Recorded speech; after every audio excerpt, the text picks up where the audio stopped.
All right, we got a call, so we'll get back to this a little bit. WRPR, you're on the air. Yes, this is Jim Powers calling in. Hey, interesting. We were just playing a classic clip from when you called in October. Oh, you were? Yeah.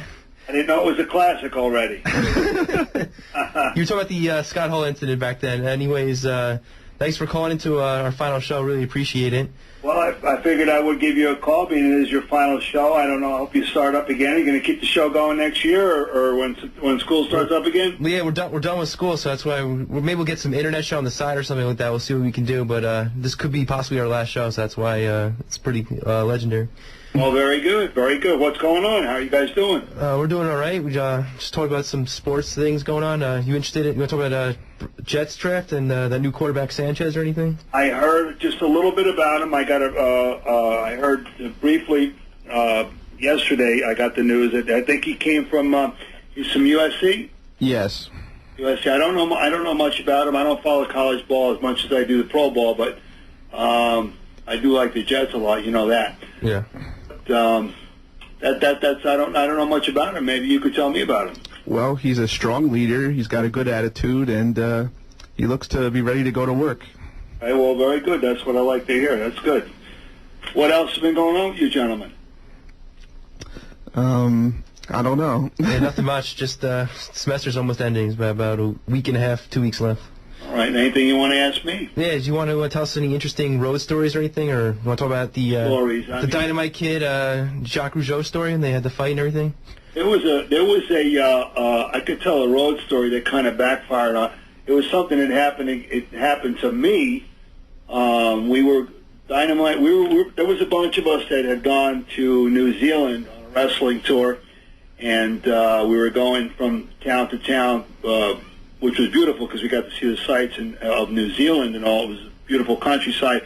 But needless to say, some people had water, Gatorade, beer, whatever was in there, and I had a container of Gatorade that I was drinking, and I must have dozed off during the course of the long trip from point A to point B. But I didn't find this out until I went back to New Zealand the next time, and Dynamite Kid, who I consider to be a very good friend of mine, and I still do. This is just a practical joke. Next time I went back to New Zealand, Dynamite Kid was not with us, and a promoter said to me, Jim, he said, remember last time when you were here and we traveled from town to town to town in the minivan? I said, yeah, sure, it was great. It was nice to see the countryside. He goes, what did you think of your Gatorade after you woke up from that brief nap you took in the back seat? I said, the Gatorade was fine. Everything was good. He goes, well, most of that Gatorade had a lot to do with Dynamite Kid. I said, oh, no, he didn't piss in my Gator, did he?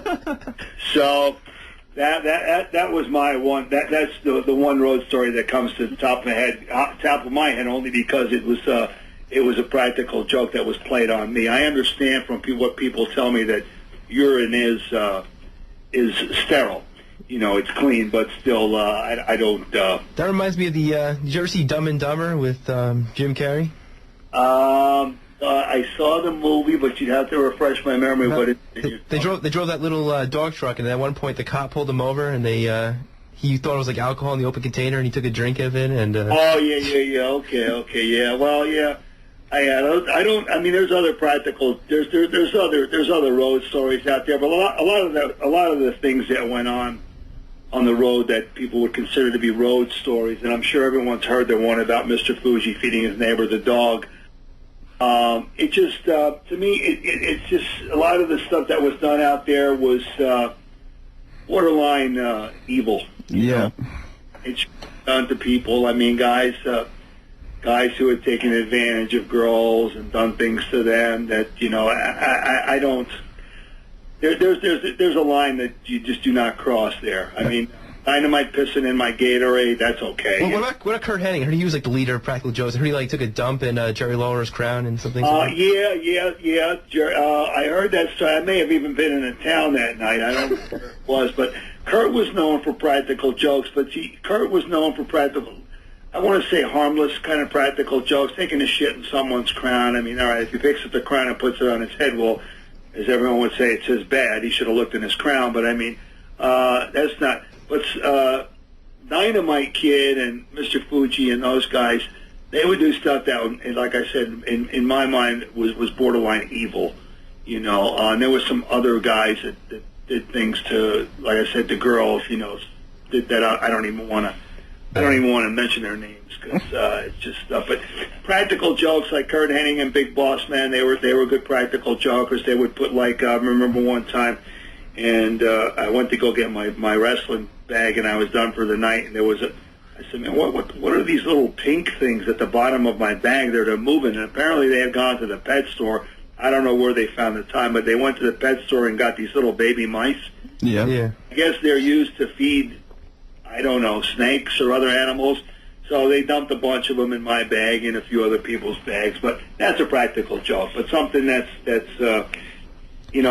somebody wakes up with their eyebrows shaved or buck naked in a hotel lobby, not knowing where they are. That's kind of evil. Or have their head shaved. I mean, I remember another one that Owen Hart was a good practical joker too, but nothing evil.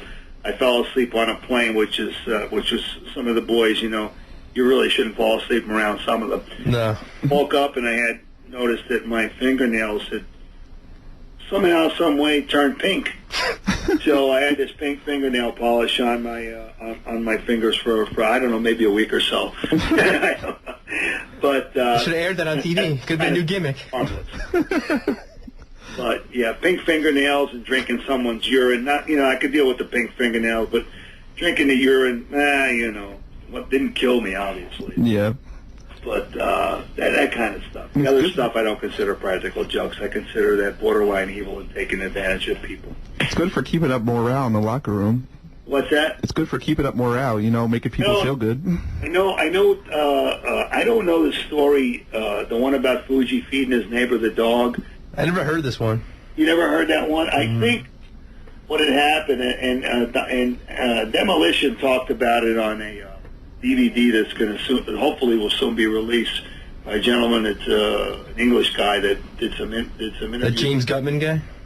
His name was Vikram. Oh, okay. I recall that name, yeah. Yeah. Anyway, Barry Darso tells the story of Mr. Fuji. Mr. Fuji had a neighbor who's, I think it was a shepherd or a big dog like that, and the dog was always barking, and the dog was a nuisance and was bothersome to Fuji. So I guess Fuji invited his neighbor over one evening for supper, and they sat down and tried to mend ways. And during the course of the meal, the neighbor realized that he was eating his own dog. So I don't know. I don't know if that's a practical joke. Maybe some people find that to be amusing. I really don't. But those things are things that I don't care for. It's kind of evil, but don't mess with Mr. Fuji. Yeah, don't mess. I don't know. You might get the salt to the eyes, man, if you don't. Excuse me? You might get that salt to the eyes. Salt in the eyes. I don't know what. A baby powder, that's what it was. That was it there, the baby powder. Baby powder. Well, even still, if you got baby, if you didn't know it was coming and you didn't close your eyes, I think baby powder is going to bother you a little bit too. Yeah. But other than that, what else you got on your mind? Now, Lanny Poffo Club last week, he's talking about having real beef with Bam Bam Bigelow getting pushed. Do you have any? No, I got the link from that video. I'm sorry, from that audio. I listened to about 30. How long is it? He talked for like almost an hour. Was it about an hour? I think I got to the 40-minute mark. Okay. And Lanny's a little bit out there, but he was. I was surprised to hear that he spoke that way about Bam Bam, and not so much because Scotty's dead, but Scotty was a great guy. I don't know why there's heat or why there was heat with Bam Bam and Lanny Poffo, but Scott Bigelow was nothing but. I mean, he'd give you the shirt off his back. I mean, he took a guy that we have a mutual friend. The second or third doink. The second doink was a guy who lives out in Lake Hiawatha, and he was a carpenter by trade, and they were just personal friends. You talking about Ray Lucatelli? Liccamelli. Liccamelli, okay, yeah. The Liccamelli. Ray and Scott Bigelow were very close. Their wives were close and all that. Scott, here's the point I'm trying to make is his generosity. He took a guy like Ray Liccamelli, who had very little wrestling experience, and introduced him to the higher-ups in WWF. It was WWF at the time. And they said, sure, let's put the makeup on him and give the guy a job. He was making probably $200,000 a year. And, I mean, he took a leave of absence from his carpentry job, obviously. And that was Scott's generosity. So I don't know why Lanny was so... I don't know why he was so... he felt that he was working... what's wrong with the audio? Oh, there we go. He thought... I really never heard anybody say anything bad about Scott Bigelow. Lanny felt he's working like too stiff when they had those first matches, like in '87, I guess, and when he first came in. Well, Jesus Christ, I've worked with Mike Sharp, and I've never had a man. Well, I was just in Germany, but I never had a man chop me that hard. You know, Mike Sharp. You knew there were certain guys that you got in the ring with, and you knew their style.